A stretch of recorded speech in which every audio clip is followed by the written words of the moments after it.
Hey everyone, I'm Fiona. I'm with my friend Julie Moon, who I went to Mills College with at different times. She went there before I did, but we're still kind of part of the same experimental music scene at Mills College. Why don't you introduce yourself?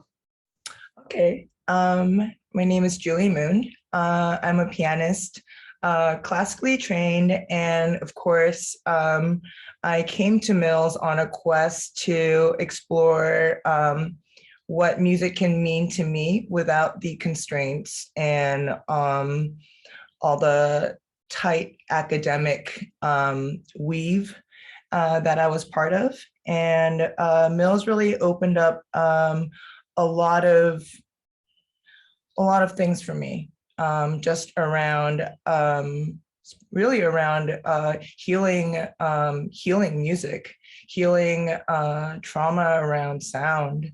I think these are really, especially like auditory trauma. I think it's something that is there's so much obviously more visible trauma that is around the world that's really pressing. And I think the auditory things aren't as visible, you know?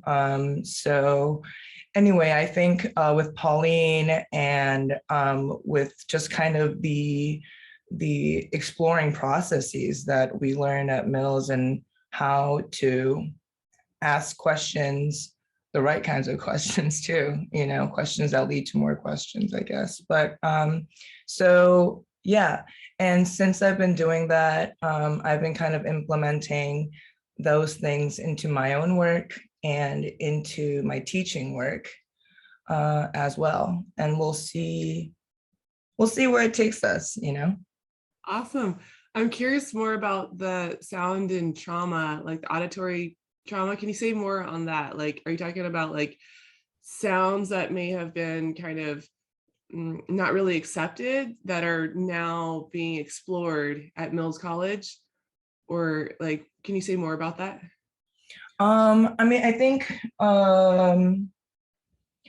there are a couple of things I think. I'll make a division around musicians, and for musicians in particular, I think we had a long-standing tradition of virtuosity and this restricted canon for like, you know, like classical music literature. And I think unfortunately that's kind of like a lot of the stuff that is still implemented in education, you know, or and I think that's kind of probably the last blocks to kind of fall apart or to be regenerated into something else. But in terms of, I think for practice, as a creative practice and a meaningful practice, I think it's kind of like it's kind of like how you develop a relationship with yourself, you know? And I think a lot of trauma that sometimes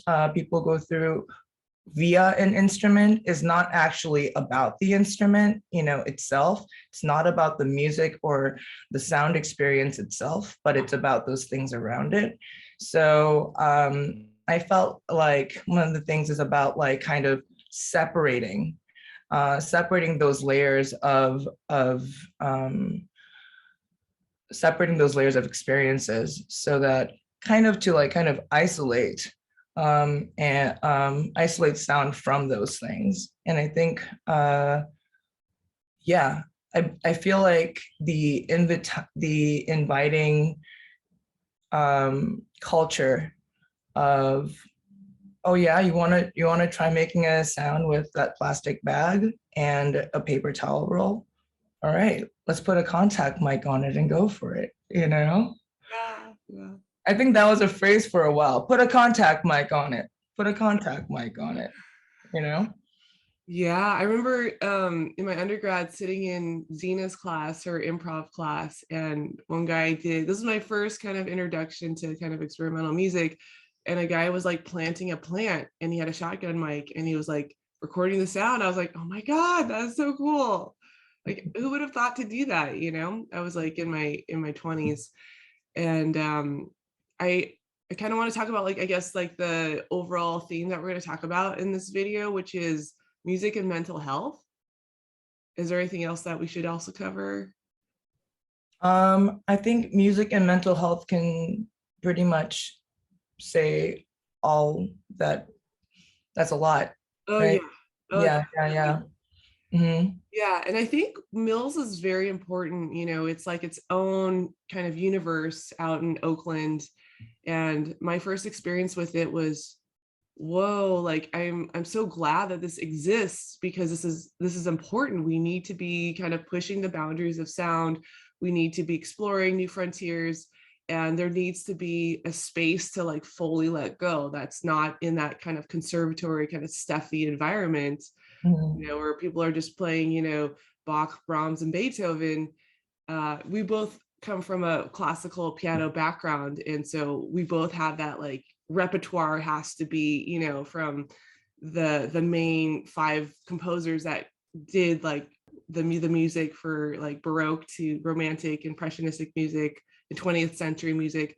And it just feels like it's very standardized. There's not been any new additions to that repertoire, even though there were many other composers living during that time. It was like we stick to those main composers to study, which is like, it's good because it's, in one sense, these were like the people that were really recognized, but in another sense, we're kind of getting cut off from all these other people that also have written music just as great, but just wasn't discovered or wasn't seen as important during that time. So Hmm. it is true that the piano repertoire canon has kind of been set, it's not really changed. I mean, now it's kind of, we're adding more, like for my, I don't know what you did for your graduate recital, like for my undergraduate recital, I was doing works, I did two piano forehand works with my piano teacher, and we did Robert Helps, we did Rudy Tanner, along with like Rachmaninoff and Eric Satie and Brahms. Hmm. So we try to include like some living composers. And then for one of my solo recitals, I did a piece by Robert Palmer. Oh. That was my piano teacher's teacher, so that was kind of, Hmm. but then I was kind of, playing all the Bach and the Mozart and Beethoven pieces that I was supposed to be playing. So What was the Palmer piece like? Was it like a?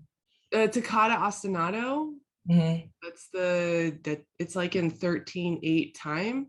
Oh no. 4, 5, 6, Yeah. Hmm. or maybe it's in 11 or 13, I can't remember. But Hmm. yeah, that piece was really fun. It's very percussive, and it's like this train that just constantly just builds momentum, and just there's no like resting, there's no like catching your breath. So for like those 3 minutes, you're just like on this roller coaster ride. Definitely encourage you to check it out. I did do a recording on one of my albums many years ago in Hmm. experience, but most, like 9 of the 10 pieces were by the standard repertoire. Hmm.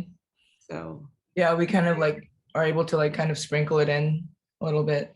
Mm. yeah, but even like the piano teachers at Mills College weren't really, like I still had to do my standard piano stuff with them. Like I studied with Robert Schwartz and Mark Shapiro. Mhm. Those teachers. Yeah, I studied with Robert later. I started with Belle too, Belle Bullwinkle, I and then studied with her. I wish I did. oh yeah, she was definitely more of like the new repertoire, and I mean I kind of wasn't there, you know. I don't like I have this image in my head that like back when they had no technology, and I mean not even like paper was precious, right? And they're sitting there, what are they going to do but practice and write music? So in a way I kind of feel like what could have been done harmonically like in this way has a lot of it has been done. And so virtuosity wise it has all kind of already been done. So I think at the time I was really into exploring the piano inside, because I couldn't really deal with the keys, especially when I was trying to improvise. So I was really interested in resonance at the time and just kind of using that, just like pedal and inside the piano as an instrument. And so I was studying some Ravel.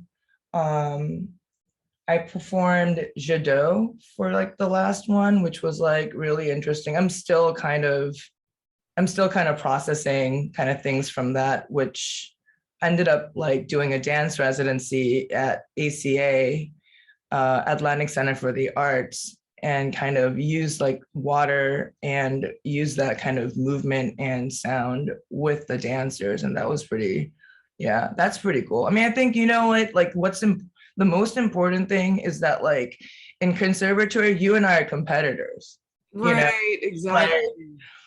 hey, but at the same time, what you doing? What you got over there,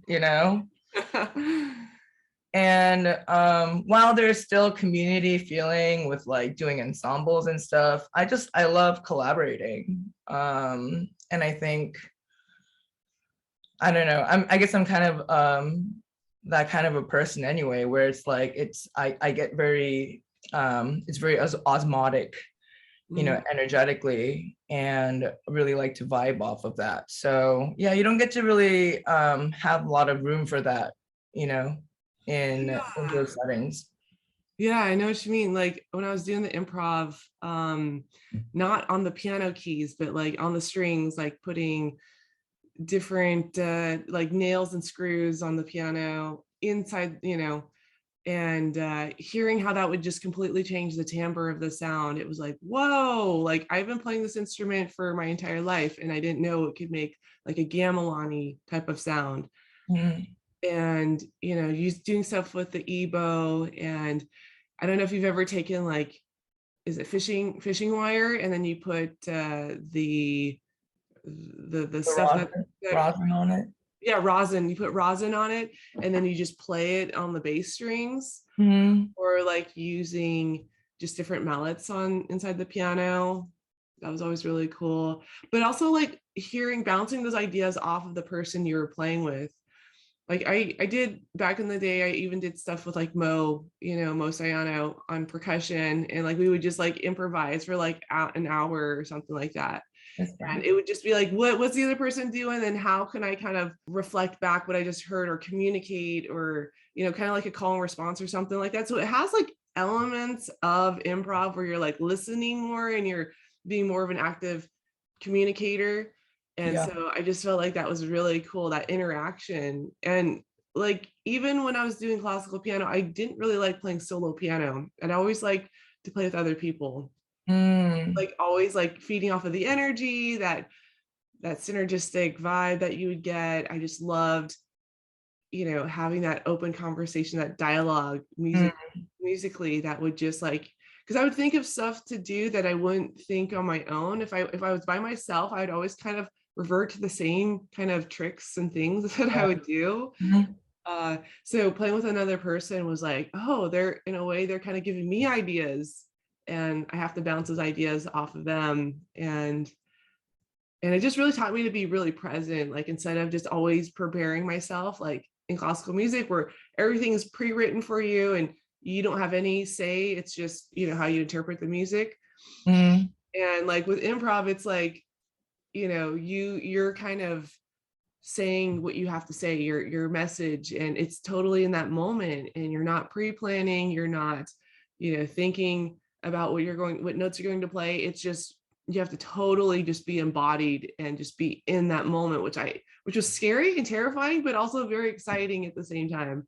I think that's what kind of always made improv more exciting than playing pre-written music. Although I love my pre-written music, but I just think Mhm. right now in my life, it's about improv. I think I wish that would come back more, and it was more like, because some people are terrified of improving, it puts them on the spot. It's like people aren't, it's different, right? Yeah, I mean, there is definitely a part of me that's still terrified of improvising and thinks that it's wrong, or, what are, take your fingers off the strings, that kind of thing, like, and I like that you said that it's like, you go there and you just listen, and that's kind of all you're working with, just the energy by itself. And I think that's like, I think it's a hard place to get to sometimes, especially, I mean, depending even on the day, I might be really, really self-conscious that day, and I feel like I'm not being heard. I might make some really loud sounds despite whether somebody hears or not. And I don't know, like, it's almost like this social transference place, and we get to, I don't know. I remember like my bandmate, Tim Kim, he would improvise, and then I'd like stop in the middle, I'd be like, why are you mad at me? Like I can tell by like, you can tell. Why are you still mad? Or whatever. And I think social engagement through improv, I think, is such, I think that's the real gold right there. It might not be much of a money-making vehicle, but I think it's really rich in that part. And one thing that I was reading, actually, Fiona, yesterday was, so I'm really interested in the kind of functionality of how we process audio, and how we take those cues to either feel safe or to be alert, to be on the lookout, basically. And just like, and actually that with like autistic children, who, that they're really the acoustic hypersensitivity, to sounds. And I think it's also being studied with people with PTSD. But once you can actually hone the acoustic hypersensitivity, because what that does is it actually tenses up your middle ear muscles, and you actually don't hear certain frequencies. Wow. You actually bounce out certain frequencies when you're in this unsafe state, and I thought that was really interesting. And what they were doing was creating these listening protocols to kind of isolate certain acoustic variables, and then just change certain things, certain frequencies, and to get them like acclimated to these small shifts, which makes me think about improv. We're just really in touch with that, and somehow that process is kind of an unlocking process for safety, like it, and I think that's really interesting, because I feel like there's definitely, after improv, there's definitely like, I remember I'd walk out of like improv class, and for a while I'll just have to walk around because everything would just sound so different. Wow. Wow, that's pretty awesome. What you said kind of brought up some ideas. I remember hearing from a teacher that we cannot hear a sound that we cannot create ourselves, or like the frequency, like if we can't hear that particular frequency, then we can't create it, which is kind of interesting. I don't know if that's true though. That seems a little bit Can you feel it? Is feeling also part of it? Maybe. Yeah. And then I also heard that there's this way that they use sound. They'll use like really, it's almost like they'll take a song and they'll just put a high pass filter on it, and they'll let people listen to it. And it's a form of therapy where it helps the vagus nerve, because your vagus nerve is connected to your ear. right? So by hearing certain sounds, it totally makes sense that, you know, certain sounds would make you more alert and certain sounds would make you more calm and feel safe. Well, certain sounds, certain frequencies trigger the vagus nerve, and the vagus nerve is all about your parasympathetic nervous system and your sympathetic nervous system. Like the Mhm. parasympathetic nervous system is all about like feeling safe and feeling calm. Mhm. And, you know, it's like your body's different organs and systems are going to change based on how safe or, you know, unsafe you feel. So that's really interesting about how the sound can actually influence the body's systems, you know, the circulatory, the nervous system, you know, all the systems, however many there are. Yeah, I mean, it's really interesting studying polyvagal, like the vagus nerve is just so rich, and I've just been really fascinated with the vagus nerve, just like dealing with a lot of PTSD stuff and different um, different side effect profiles of trauma or whatever, and the miscellaneous bag of stuff. But the vagus nerve is really interesting because it's kind of like this one nerve that like really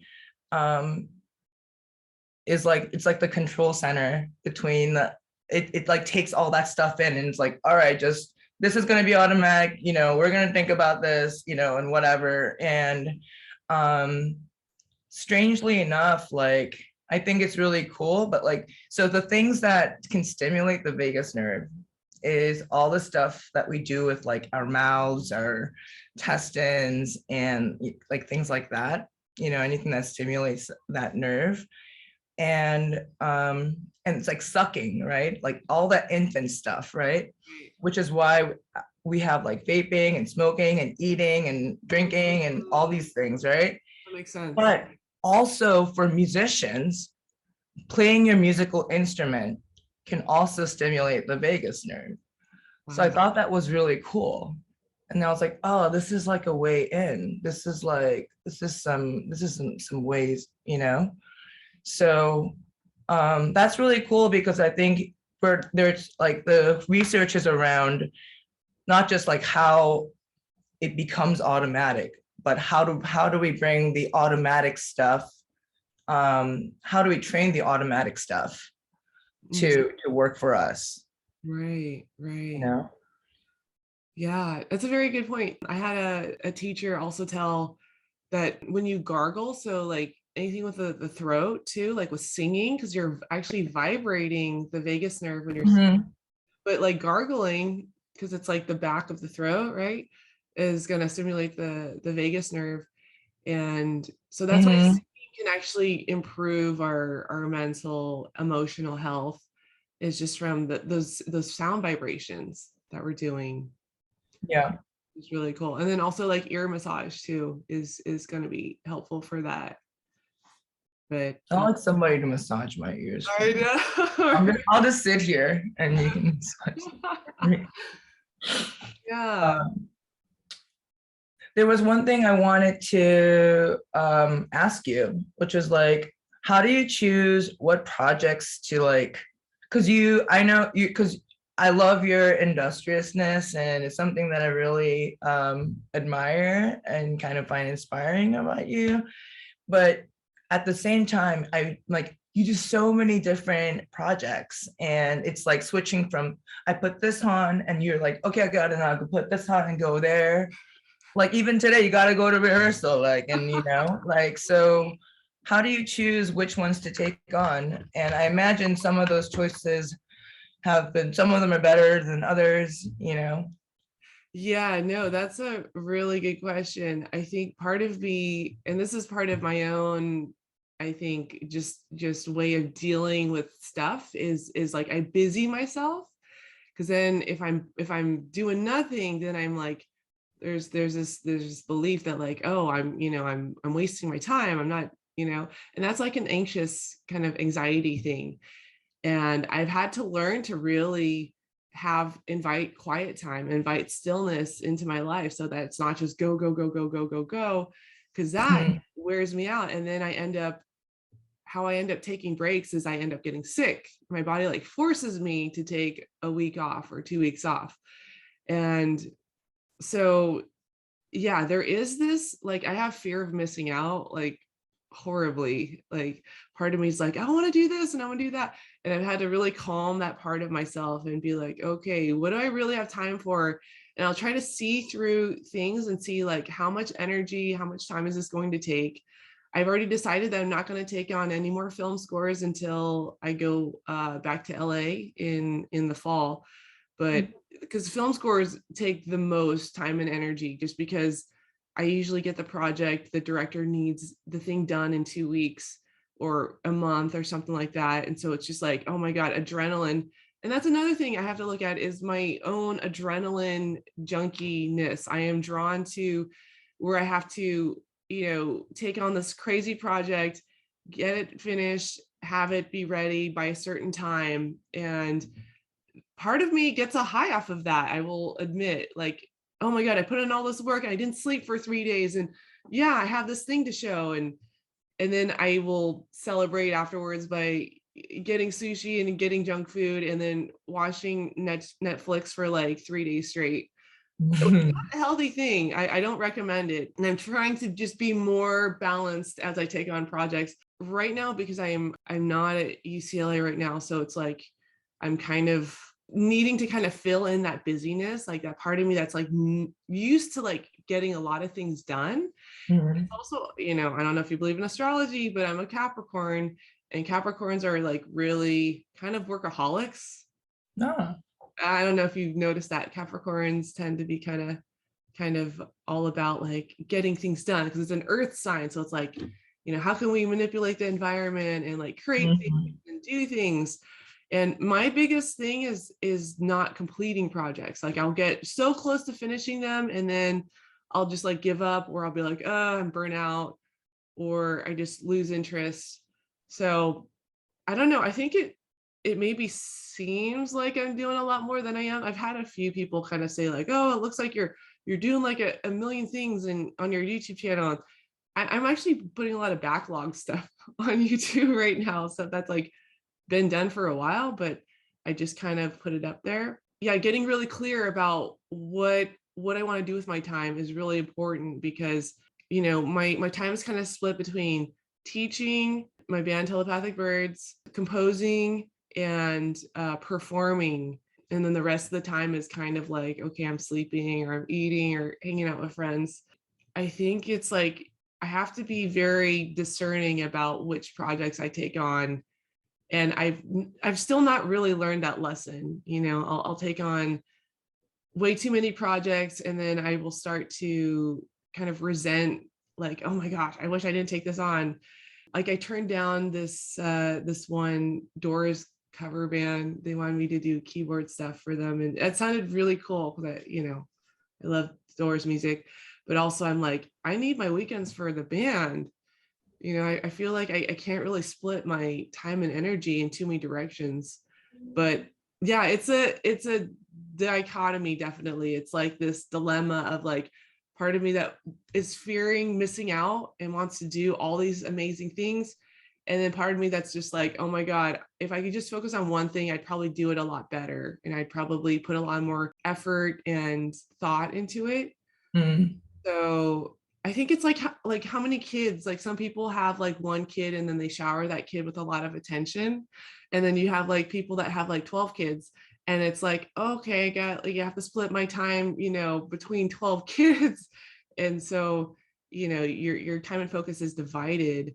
Yeah, I don't know. I'm still trying to figure that out. I'm still trying to like I'm thinking like with my 2 piano partner, Naomi, I'm like, oh, we have this live stream that we want to do, but I'm like, oh, that's going to be a lot of work learning all those pieces. We're trying to do like this Dave Brubeck piece and then a bunch of other pieces. And we're like, do we just bring back the old pieces, just make it easy, but people have already heard like Danse Macabre, like from the last live stream. But part of me is like, that would be easier if we just kind of play the repertoire that we've already played. So no, I'm curious about how you choose and decide upon which projects you take on. I I got sick. I used to take on, I kind of also had like a FOMO thing, you know, but I think where I was, I had to create these exorcism pieces, and like where I brought in like literally anything from like recordings of screaming to Chopin to like prepared stuff. I mean, I don't know, I guess like it was kind of like my graduate theses were kind of like that. Like they were just like this big kaleidoscope, kind of almost like an autobiographical narrative, and they were kind of in two different parts. And then the last big project that I did for myself, I kind of like gave birth to myself. I learned how to do aerials from an aerial instructor. And then Aerial, like huh? aerials, like the flips. Yeah, so I put myself because I wanted to put myself in a cocoon and give birth to myself. Oh, nice. So like I learned how to do aerials and kind of, I mean, just the very basic kind of things, and kind of made it into like a performance art piece. But yeah, I mean, I was doing a lot, but I was doing it to prove something.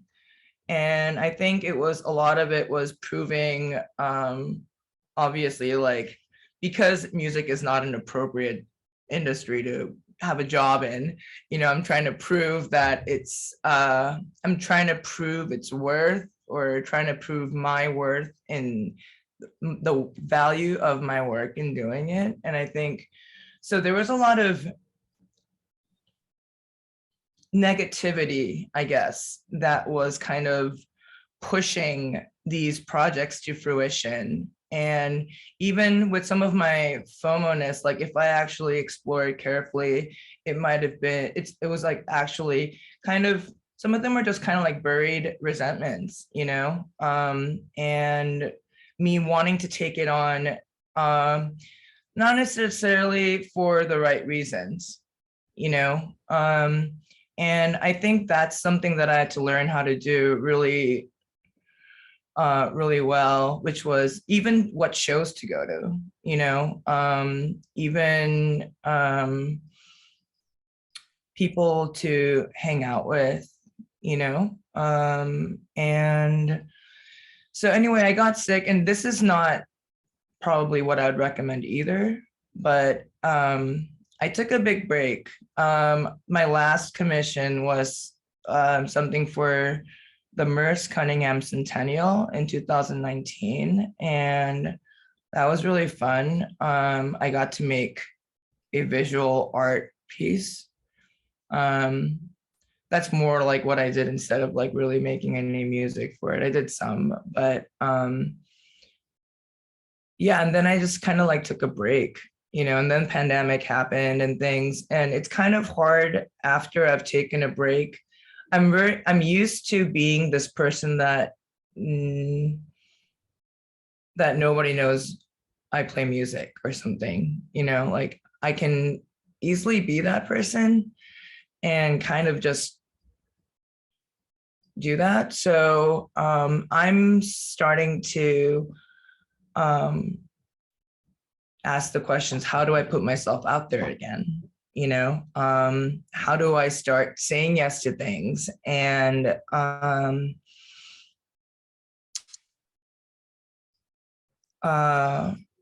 yeah, you know, how do I start saying yes to things again? You know,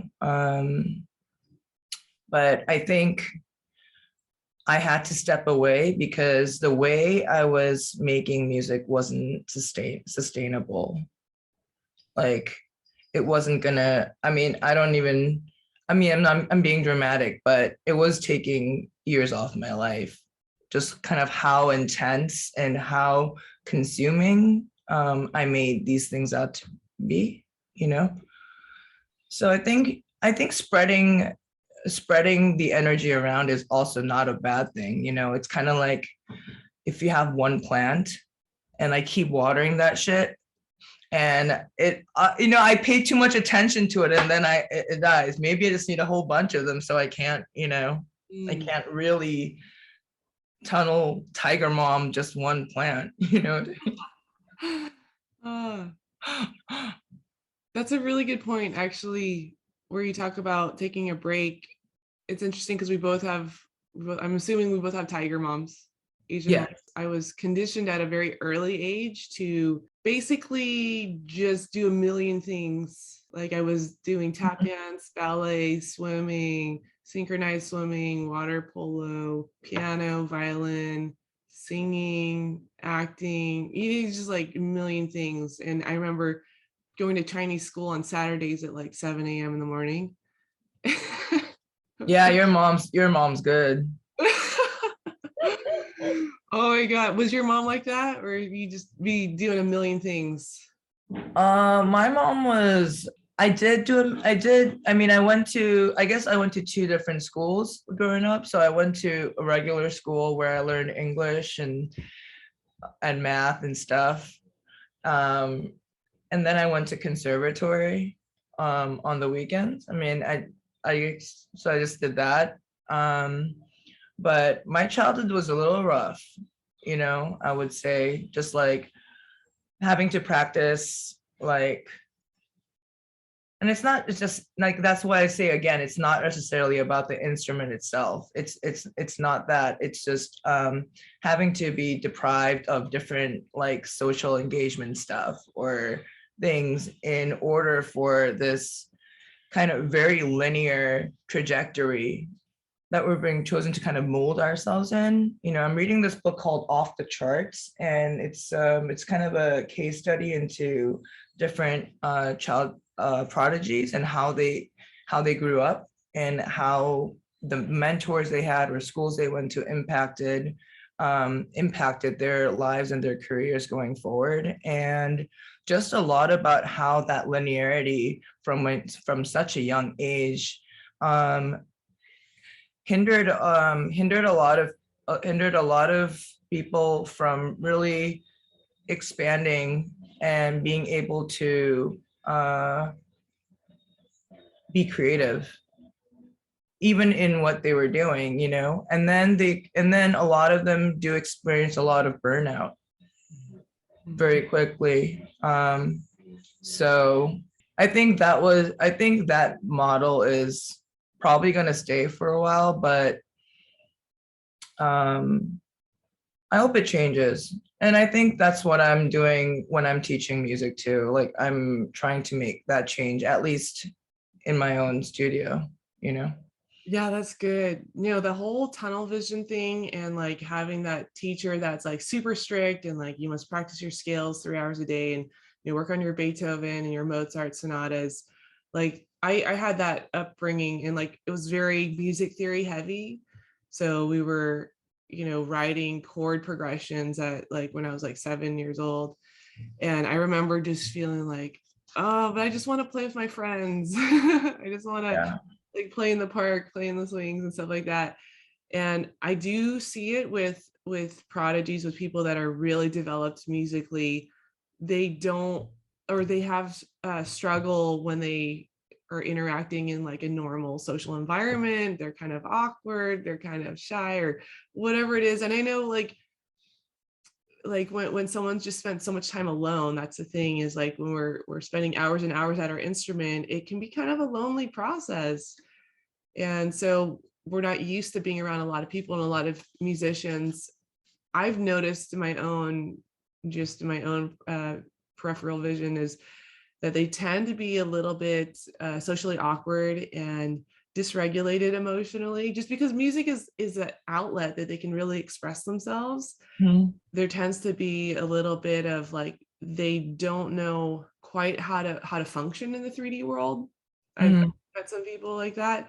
Mhm. And it's so funny because one of my friends was talking about how he was dating this girl that was just really good at like, going to the supermarket and getting the food and stuff. And he'd be like, whoa, you like know how to survive. like just like day-to-day activities. He was just like blown away, Oh, like how she like was so organized at doing this, because he had just been in dreamland, his whole life, and it just yeah. about like music and movies and stuff like that. So part of me, and also like with musicians, I feel like they're kind of like still very childlike. They're very like, there's this playful, childlike, carefree kind of energy to them, kind of like we're still like adolescents in a way. Mm.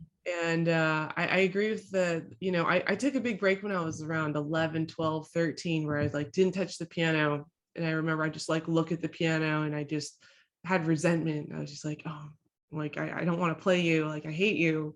Like Mm. there's just like this Oh, uh, that's good. I didn't like that my lessons had, because I was going twice a week to this piano teacher, and it was just not fun. I remember Oh my like, God, your shit is so similar to mine. Okay, keep going. yeah, no, I remember because I wanted to write pieces and then my teacher didn't know what to do. Like I'd bring these pieces that I wrote and she'd be like, oh, okay, cool. That's Oh. like say a few sentences, but she wouldn't know how to help me develop my piece of music. Mm. It was just a struggle trying to find like a teacher that like could work with me. And that's why I like what you're doing with your students now. You're kind of more open-ended and it's not just that strict classical upbringing. Like for me, I'm doing more stuff with like harmony and improv and composition and songwriting and other experimental improv stuff. So it's like I'm trying to weave together. Like I had two students I taught kind of from he's kind of semi-famous actually. And I remember going into their big house, in the East Bay, and they have this like cheap piano in the corner. The kids did not want to practice. They never wanted to practice. They were just doing piano lessons just because I think the Mm. parents needed the kids to be involved in something, and I couldn't get them to do anything. And so I was like, okay, fine, let's go inside the piano.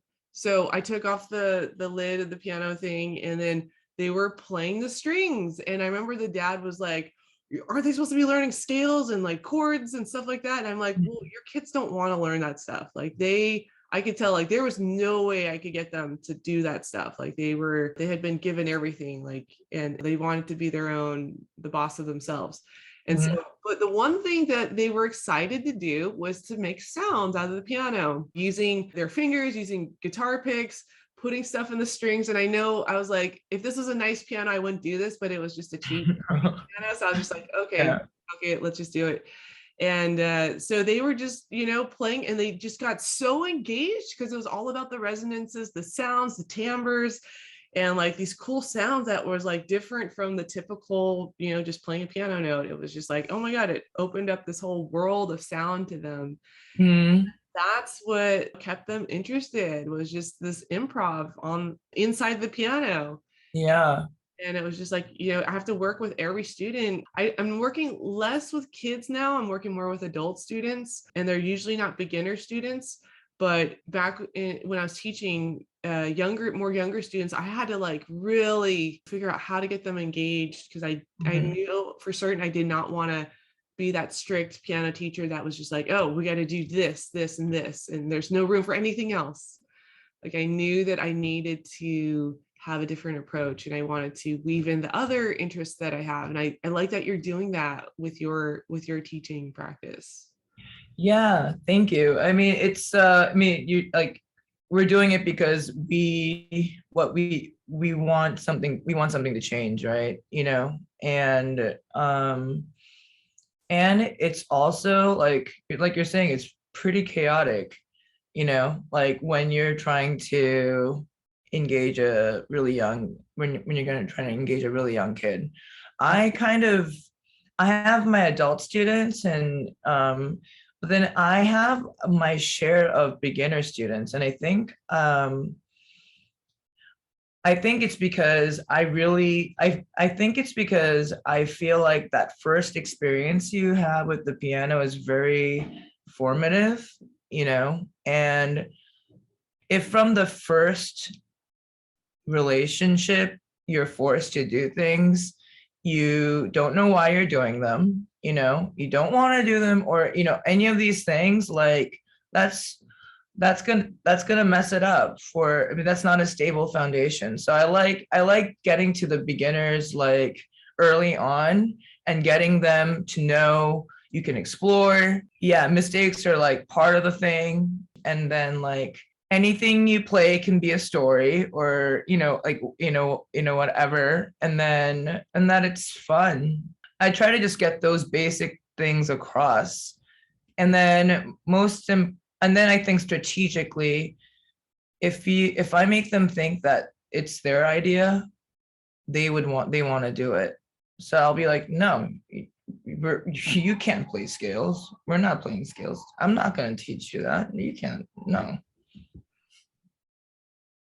We're only going to play outside the piano. We're not. You can't even sit on the bench. No. Piano. But I think a lot of it's kind of just mind games, about how to pivot. How to pivot for them, because they don't even know what the scales are. They don't even know what the chord. They don't even know why they're resisting to not want to do it. They just know that it's because something that the the authority wants them to do. Because once they get jazzed about that stuff, I mean, it's pretty exciting to get motor dexterity skills growing up. Like it's you get fascinated, right? You're like, oh, my fingers can do this, and yeah, no, I think I love that idea where it's just like you're not forcing the kid's kind of choosing. The kid is in control. I think that's the best way to do it. And also, I sometimes tell parents, like, I'll take it on your kid, but like I don't want them to be forced to practice. I want them to come to the piano because they want to come to the piano. And why is it called playing piano, not practicing piano? Yeah. It's like playing. It should be play. It should be fun. And I'll try to weave in, if I am teaching chord stuff or scale stuff, I'll make it really fun. Like, okay, let's just improvise. What kind of things can we come up with in this particular scale? Or I might give them like some weird mode. Oh, let's just stick to these notes. I'll put stickers on the keys and like, okay, just play within here. Like, what happens when I really limit myself or limit my student and they only have certain things that they can kind of use when they're making something up? I kind of like that, because otherwise they'll try to do a million different things. And I'm like, nope, let's just try to stick to one idea and see what we can do with this one idea.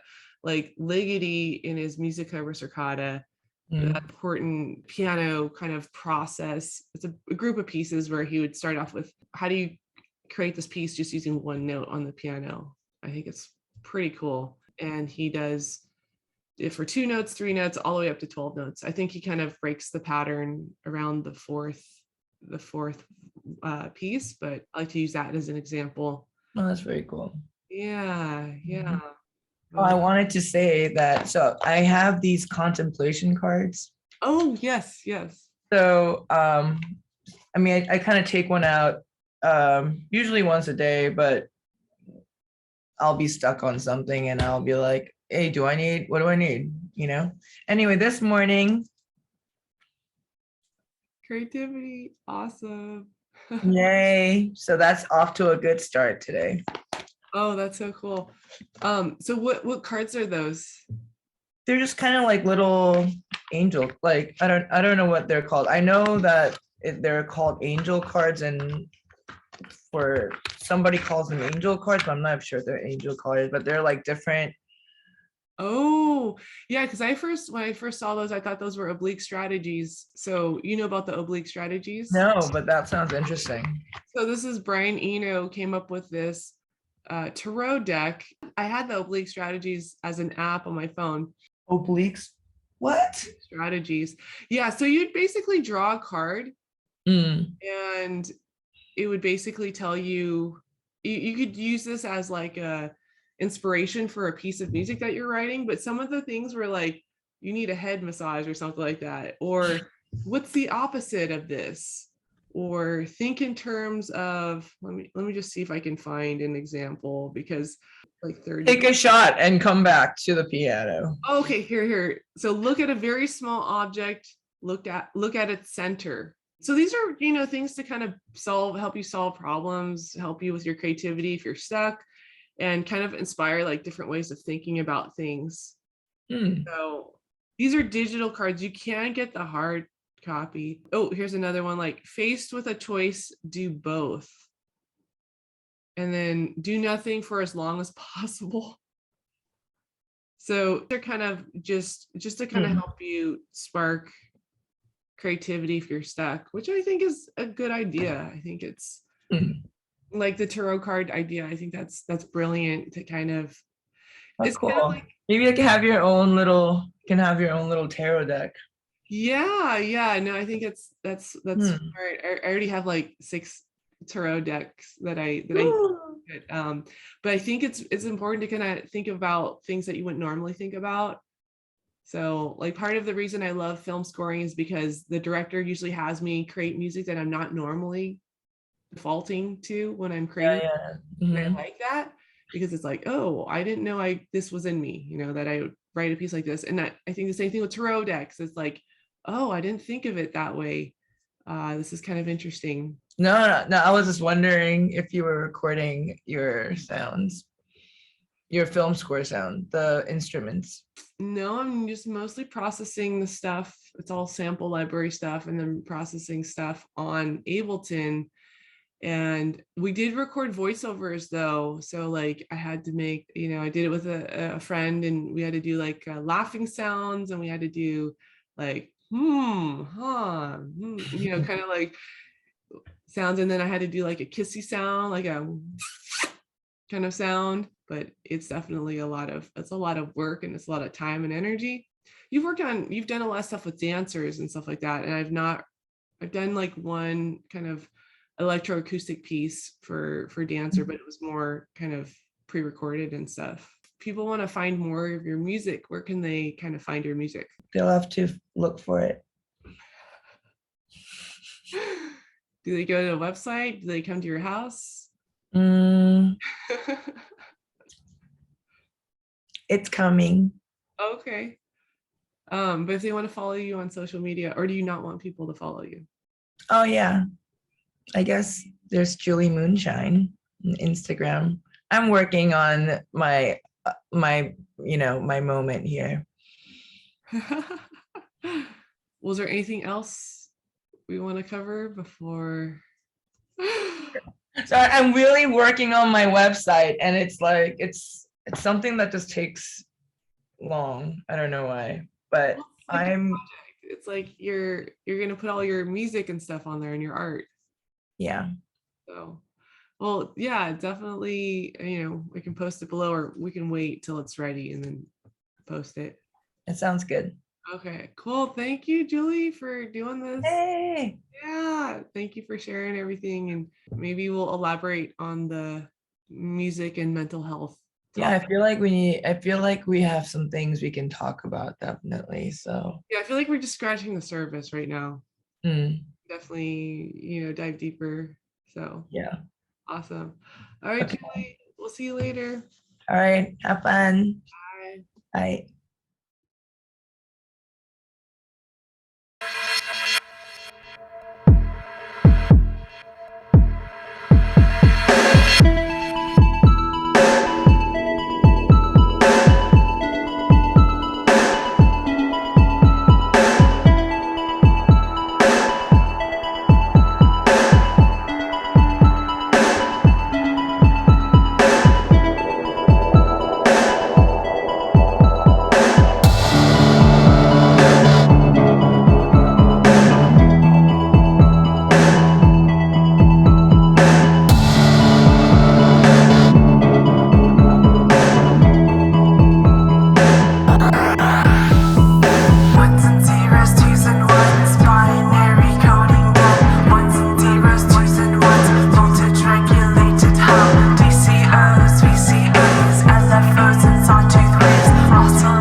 1, 2, 3.